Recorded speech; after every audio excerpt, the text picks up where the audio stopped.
আসসালামু আলাইকুম, স্বাগতম ওয়ার্ল্ড নোভা সংবাদে। আমি মোহাম্মদ জুবাইর রহমান আজকে সব আন্তর্জাতিক খবর নিয়ে হাজির হয়েছি। শুরুতেই জানিয়ে দিব সংবাদ শিরোনাম, তারপর বিস্তারিত। বিষাক্ত মেঘে ছেয়ে গেছে তেহরানের আকাশ, ঝরছে কালো বৃষ্টি।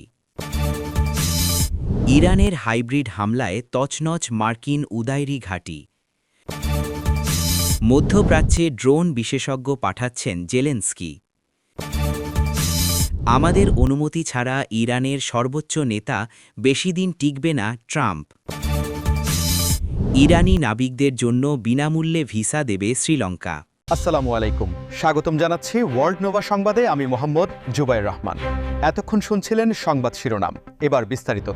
বিষাক্ত মেঘে ছেয়ে গেছে তেহরানের আকাশ এবং সেই সাথে ঝরছে কালো বৃষ্টি, যা নিয়ে বর্তমানে আন্তর্জাতিক পরিবেশ বিজ্ঞানী থেকে শুরু করে সাধারণ মানুষের মধ্যে ব্যাপক আলোচনার সৃষ্টি হয়েছে। কারণ আধুনিক বিশ্বের অন্যতম ব্যস্ত এই শহরটি এখন এক নজিরবিহীন পরিবেশগত সংকটের মধ্যে দিয়ে যাচ্ছে, যেখানে বাতাসে ভাসমান ক্ষতিকর ধূলিকণা এবং রাসায়নিক উপাদানের মিশ্রণে পুরো শহরের আকাশ এক অন্ধকারাচ্ছন্ন রূপ ধারণ করেছে। আবহাওয়া বিশেষজ্ঞ ও পরিবেশ অধিদপ্তরের তথ্য অনুযায়ী শীতের শুরুতে তাপমাত্রার ইনভার্সন বা বিপরীতমুখী আচরণের কারণে শহরের উপরের স্তরের বাতাস ঠান্ডা হয়ে নিচের দূষিত বাতাসকে আটকে ফেলেছে, যার ফলে কলকারখানার নির্গত ধোঁয়া, লাখ লাখ যানবাহনের কার্বন নিঃসরণ এবং জীবাশ্ম জ্বালানি পোড়ানোর ফলে সৃষ্ট বিষাক্ত গ্যাস উপরের দিকে উঠতে না পেরে শহরের ঠিক উপরেই একটি পুরু আস্তরণ বা ব্ল্যাঙ্কেট তৈরি করেছে। এই ভয়ঙ্কর দূষণের মাত্রা এতটাই তীব্র যে বাতাসের এয়ার কোয়ালিটি ইন্ডেক্স বা AQI বিপজ্জনক মাত্রা অতিক্রম করেছে এবং এর সাথে যুক্ত হয়েছে কালো বৃষ্টির মতো এক অস্বাভাবিক প্রাকৃতিক ঘটনা, যা মূলত বাতাসে ভাসমান ভারী ধাতু, সালফার ডাইঅক্সাইড এবং নাইট্রোজেন অক্সাইডের মতো ক্ষতিকর রাসায়নিক উপাদান বৃষ্টির পানির সাথে মিশে মাটিতে নেমে আসার কারণে ঘটছে। এই কালো বৃষ্টি শুধু যে রাস্তাঘাট এবং বাড়িঘরের ক্ষতি করছে তা নয়, বরং এটি সরাসরি মাটি ও জলাশয়ের সাথে মিশে গিয়ে দীর্ঘমেয়াদী পরিবেশগত বিপর্যয়ের সংকেত দিচ্ছে এবং এর ফলে তেহরানের সাধারণ নাগরিকদের দৈনন্দিন জীবনযাত্রা সম্পূর্ণ বিপর্যস্ত হয়ে পড়েছে। কারণ চিকিৎসকরা জরুরি প্রয়োজন ছাড়া বয়স্ক, শিশু এবং শ্বাসকষ্টজনিত রোগীদের ঘরের বাইরে বের হতে কঠোরভাবে নিষেধ করেছেন। সরকার ইতিমধ্যে শহরের বিভিন্ন এলাকার স্কুল কলেজ বন্ধ ঘোষণা করেছে, ভারী যানবাহন চলাচলের উপর সাময়িক নিষেধাজ্ঞা আরোপ করেছে এবং পরিস্থিতি মোকাবিলায় কৃত্রিম বৃষ্টির মতো প্রযুক্তি ব্যবহারের চিন্তাভাবনা করছে। তবে বিশেষজ্ঞরা বলছেন এগুলো কেবল সাময়িক সমাধান। দীর্ঘমেয়াদী সমাধানের জন্য প্রয়োজন সবুজ শক্তির ব্যবহার বৃদ্ধি এবং শিল্প খাতে কঠোর পরিবেশগত নীতিমালা বাস্তবায়ন। বন্ধুরা, আপনারা যারা ভিডিওটি দেখছেন, আপনাদের কি মনে হয় এই ধরনের চরম পরিবেশগত বিপর্যয়ের জন্য কি কেবল স্থানীয় প্রশাসন দায়ী, নাকি বৈশ্বিক জলবায়ু পরিবর্তনেরও একটি বড় প্রভাব রয়েছে এখানে? ইরানের হাইব্রিড হামলায় তছনছ মার্কিন উদাইরি ঘাঁটি। এই খবরটি বর্তমান ভূরাজনৈতিক প্রেক্ষাপটে এবং আধুনিক সমরাস্ত্র প্রযুক্তির জগতে এক বিশাল পরিবর্তনের ইঙ্গিত দিচ্ছে। কারণ চিরাচরিত সামরিক সংঘাতের বাইরে গিয়ে বর্তমানে হাইব্রিড ওয়ারফেয়ার বা মিশ্র যুদ্ধের যে নতুন কৌশল বিশ্বজুড়ে ব্যবহৃত হচ্ছে, এটি তারই একটি সুস্পষ্ট উদাহরণ। কুয়েতে অবস্থিত ক্যাম্প উদাইরি, যা বর্তমানে ক্যাম্প বিউরিং নামেও পরিচিত, এটি মধ্যপ্রাচ্যে মার্কিন বাহিনীর অন্যতম গুরুত্বপূর্ণ একটি সামরিক ও লজিস্টিক হাব, যেখানে হাজার হাজার সৈন্যের পাশাপাশি অত্যাধুনিক যোগাযোগ সরঞ্জাম এবং রাডার সিস্টেম মোতায়েন রয়েছে। কিন্তু সাম্প্রতিক এই হাইব্রিড হামলায় কোনো প্রথাগত বোমাবর্ষণ বা সরাসরি গোলাগুলির ঘটনা ঘটেনি, বরং ইলেকট্রনিক ওয়ারফেয়ার, সাইবার অ্যাট্যাক এবং ড্রোন জ্যামিংয়ের মতো অত্যাধুনিক প্রযুক্তির সমন্বয়ে এমন এক কৌশলগত ব্যাঘাত ঘটানো হয়েছে যা ঘাঁটির অভ্যন্তরীণ যোগাযোগ ব্যবস্থা এবং অপারেশনাল কার্যক্রমে ব্যাপক বিশৃঙ্খলা সৃষ্টি করেছে। সামরিক বিশ্লেষকদের মতে হাইব্রিড যুদ্ধের প্রধান উদ্দেশ্যই হল প্রতিপক্ষকে শারীরিকভাবে ধ্বংস করার বদলে তাদের স্নায়ুদিক এবং প্রযুক্তিগত সক্ষমতাকে অকেজো করে দেওয়া। আর এই ক্ষেত্রে ইরান তাদের নিজস্ব প্রযুক্তিতে তৈরি অত্যাধুনিক সাইবার টুলস এবং সিগন্যাল জ্যামার ব্যবহার করে মার্কিন ঘাঁটির রাডার সিস্টেমকে কিছু সময়ের জন্য অন্ধ করে দিতে সক্ষম হয়েছে বলে ধারণা করা হচ্ছে, যা প্রমাণ করে যে আধুনিক যুদ্ধক্ষেত্রে কেবল বিশাল সৈন্যবাহিনী থাকলেই চলবে না, বরং সাইবার স্পেসেও সমানভাবে শক্তিশালী হতে হবে। এই ঘটনার পর পেন্টাগনের নিরাপত্তা বিশেষজ্ঞরা তাদের সাইবার ডিফেন্স প্রোটোকলগুলো নতুন করে পর্যালোচনা করতে বাধ্য হচ্ছেন। কারণ মধ্যপ্রাচ্যের মতো একটি অত্যন্ত সংবেদনশীল অঞ্চলে যেখানে প্রতিটি মুহূর্তের সামরিক তথ্য আদান-প্রদান অত্যন্ত জরুরি, সেখানে এমন সাইবার এবং ইলেকট্রনিক ব্ল্যাকআউট মার্কিন বাহিনীর জন্য এক বিশাল কৌশলগত ঝুঁকির কারণ হতে পারে। আন্তর্জাতিক সম্পর্ক বিশেষজ্ঞরা মনে করছেন, এই ধরনের হাইব্রিড কৌশল ব্যবহারের মাধ্যমে ইরান মূলত কোনো সরাসরি যুদ্ধে না জড়িয়েও তাদের প্রযুক্তিগত সক্ষমতার একটি প্রচ্ছন্ন বার্তা যুক্তরাষ্ট্র এবং তার মিত্রদের দিতে চাইছে, যা আগামী দিনে এই অঞ্চলের ক্ষমতার ভারসাম্যকে নতুন করে সংজ্ঞায়িত করতে পারে এবং এর ফলে পুরো বিশ্বজুড়েই সামরিক বাজেটগুলোতে সাইবার নিরাপত্তা খাতে বিনিয়োগের পরিমাণ কয়েকগুণ বেড়ে যাওয়ার সম্ভাবনা রয়েছে। তাই আপনাদের কাছে আমার প্রশ্ন হল, আগামী দিনের যুদ্ধগুলো কি সম্পূর্ণভাবে সাইবার স্পেসেই হবে বলে আপনারা মনে করেন? কমেন্ট বক্সে আপনাদের মূল্যবান চিন্তাভাবনা শেয়ার করতে ভুলবেন না।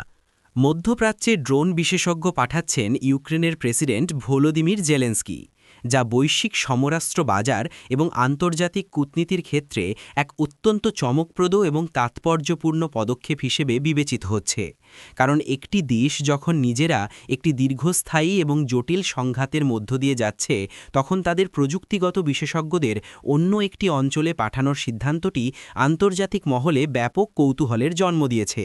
ইউক্রেন গত কয়েক বছরে আনম্যান্ড এরিয়াল ভেহিক্যাল বা ড্রোন প্রযুক্তিতে এক অভাবনীয় উন্নতি সাধন করেছে, যেখানে তারা অত্যন্ত কম খরচে তৈরি করা কমার্শিয়াল ড্রোনগুলোকে মডিফাই করে সামরিক কাজে সফলভাবে ব্যবহার করার মাধ্যমে বিশ্বের বড় বড় সামরিক শক্তিগুলোকে রীতিমতো অবাক করে দিয়েছে। আর এই বাস্তব যুদ্ধক্ষেত্রের অভিজ্ঞতা বা কমব্যাট টেস্টেড নলেজ এখন ইউক্রেনের জন্য একটি বড় ধরনের কূটনৈতিক এবং কৌশলগত সম্পদে পরিণত হয়েছে। মধ্যপ্রাচ্যের বিভিন্ন দেশ যারা নিজেদের সীমান্ত নিরাপত্তা জোরদার করতে এবং আধুনিক প্রযুক্তিগত সক্ষমতা বাড়াতে চাইছে, তারা ইউক্রেনের এই সফল ড্রোন ট্যাকটিক্স এবং এআই চালিত নেভিগেশন সিস্টেম সম্পর্কে গভীরভাবে জানতে আগ্রহী। আর জেলেন্সকি এই সুযোগটিকে কাজে লাগিয়ে মধ্যপ্রাচ্যের দেশগুলোর সাথে একটি নতুন ধরনের প্রযুক্তিগত অংশীদারিত্ব গড়ে তুলতে চাইছেন, যা শুধুমাত্র সামরিক জ্ঞান আদান-প্রদানের মধ্যেই সীমাবদ্ধ থাকবে না, বরং ইউক্রেনের জন্য নতুন মিত্র এবং অর্থনৈতিক সহযোগিতার পথও প্রশস্ত করবে।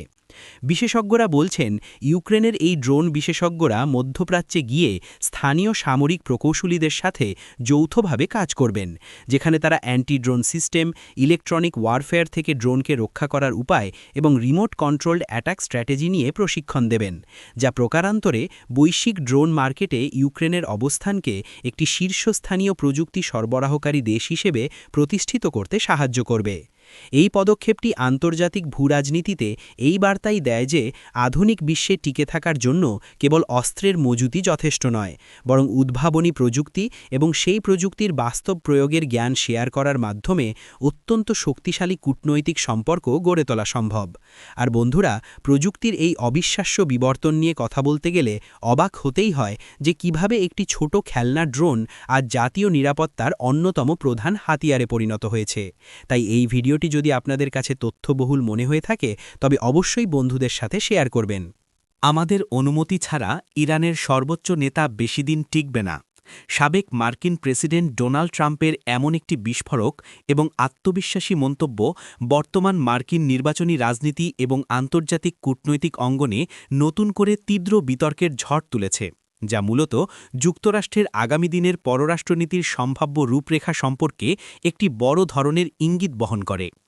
ডোনাল্ড ট্রাম্প তার পূর্ববর্তী মেয়াদে ইরানের প্রতি ম্যাক্সিমাম প্রেশার বা সর্বোচ্চ চাপ প্রয়োগের যে নীতি গ্রহণ করেছিলেন এবং 2015 সালের joint comprehensive plan of action বা ইরান পরমাণু চুক্তি থেকে যুক্তরাষ্ট্রকে বের করে এনেছিলেন, সেই একই আক্রমণাত্মক কূটনৈতিক মানসিকতার প্রতিফলন আবারও তার বর্তমান রাজনৈতিক বক্তৃতাগুলোতে অত্যন্ত স্পষ্টভাবে ফুটে উঠছে। রাজনৈতিক বিশ্লেষকদের মতে ট্রাম্পের এই ধরনের কড়া এবং সরাসরি মন্তব্য মূলত তার রক্ষণশীল ভোটার বেসকে উজ্জীবিত করার একটি সুচিন্তিত নির্বাচনী কৌশল, যেখানে তিনি প্রমাণ করতে চাইছেন যে তার নেতৃত্বে যুক্তরাষ্ট্র বিশ্বমঞ্চে কতটা শক্তিশালী এবং প্রভাবশালী ভূমিকায় অবতীর্ণ হতে পারে এবং মধ্যপ্রাচ্যের ভূ রাজনীতিতে আমেরিকার নিয়ন্ত্রণ কতটা নিরঙ্কুশ হওয়া উচিত। এই মন্তব্যের মাধ্যমে তিনি শুধু ইরানকেই নয়, বরং তার অভ্যন্তরীণ রাজনৈতিক প্রতিপক্ষদেরও একটি বার্তা দিচ্ছেন যে ডেমোক্র্যাট প্রশাসনের নরম নীতির কারণেই হয়তো আজ বিশ্বজুড়ে বিভিন্ন অস্থিরতা তৈরি হয়েছে। এবং কেবল তার মতো একজন শক্তিশালী নেতার পক্ষেই এই ধরনের পরিস্থিতি শক্ত হাতে মোকাবিলা করে আমেরিকার স্বার্থ রক্ষা করা সম্ভব। তবে আন্তর্জাতিক সম্পর্ক বিশেষজ্ঞরা সতর্ক করে দিয়ে বলছেন যে এই ধরনের উচ্চমাত্রার প্ররোচনামূলক রাজনৈতিক বাগাড়ম্বর বা রেটরিক আন্তর্জাতিক বাজারে বিশেষ করে জ্বালানি তেলের দামের ওপর বড় ধরনের প্রভাব ফেলতে পারে এবং মধ্যপ্রাচ্যে আগে থেকেই বিরাজমান কূটনৈতিক উত্তেজনাকে আরও কয়েকগুণ বাড়িয়ে দিতে পারে। কারণ একটি দেশের শীর্ষ নেতৃত্বকে নিয়ে প্রকাশ্যে এমন মন্তব্য করা আন্তর্জাতিক শিষ্টাচারের সীমানাকে চ্যালেঞ্জ করে এবং এর ফলে দ্বিপাক্ষিক আলোচনার পথ আরও বেশি সংকুচিত হয়ে পড়ে। তাই দর্শক, আপনাদের কাছে আমার একটি প্রশ্ন থাকল, একজন বিশ্ব নেতার নির্বাচনী প্রচারণায় আন্তর্জাতিক সম্পর্ক নিয়ে এমন আক্রমণাত্মক কথা বলা কি আদৌ সঠিক কৌশল, নাকি এটি কেবলই রাজনৈতিক ফায়দা লোটার একটি উপায়? নিচে কমেন্ট করে আপনাদের নিজস্ব বিশ্লেষণ আমাদের সাথে শেয়ার করতে পারেন। ইরানি নাবিকদের জন্য বিনামূল্যে ভিসা দেবে শ্রীলঙ্কা। এই খবরটি প্রথম দেখায় খুব সাধারণ মনে হলেও আন্তর্জাতিক সামুদ্রিক বাণিজ্য, অর্থনৈতিক কূটনীতি এবং দক্ষিণ এশিয়ার ভূ রাজনৈতিক প্রেক্ষাপটে এটি অত্যন্ত গুরুত্বপূর্ণ একটি পদক্ষেপ, যা প্রমাণ করে যে দেশগুলো নিজেদের অর্থনৈতিক পুনরুদ্ধারের জন্য কিভাবে নতুন নতুন কৌশল অবলম্বন করছে। শ্রীলঙ্কা গত কয়েক বছর ধরে একটি ভয়াবহ অর্থনৈতিক সংকটের মধ্য দিয়ে যাওয়ার পর এখন তাদের অর্থনীতিকে পুনরায় চাঙা করার জন্য বিভিন্নমুখী পদক্ষেপ গ্রহণ করছে, যার মধ্যে অন্যতম প্রধান লক্ষ্য হল কলম্বো এবং হাম্বানটোটা বন্দরকে আন্তর্জাতিক মেরিটাইম হাব বা সামুদ্রিক বাণিজ্য কেন্দ্র হিসেবে আরও আকর্ষণীয় করে তোলা। আর এই প্রক্রিয়ার অংশ হিসেবেই তারা বিদেশি নাবিকদের, বিশেষ করে ইরানি নাবিকদের জন্য অন অ্যারাইভাল ফ্রি ভিসার এই সুবিধা চালু করেছে। আন্তর্জাতিক জাহাজ চলাচল শিল্পে ক্রু চেঞ্জ বা নাবিক পরিবর্তন একটি অত্যন্ত গুরুত্বপূর্ণ এবং নিয়মিত প্রক্রিয়া, যেখানে দীর্ঘ সমুদ্রযাত্রার পর নাবিকরা একটি নির্দিষ্ট বন্দরে নেমে ফ্লাইটে করে নিজ দেশে ফিরে যান এবং নতুন নাবিকরা জাহাজে এসে দায়িত্ব গ্রহণ করেন। আর এই পুরো প্রক্রিয়াটি সম্পন্ন করার জন্য নাবিকদের সাময়িকভাবে ওই দেশের ট্রানজিট বা ভিসার প্রয়োজন হয়।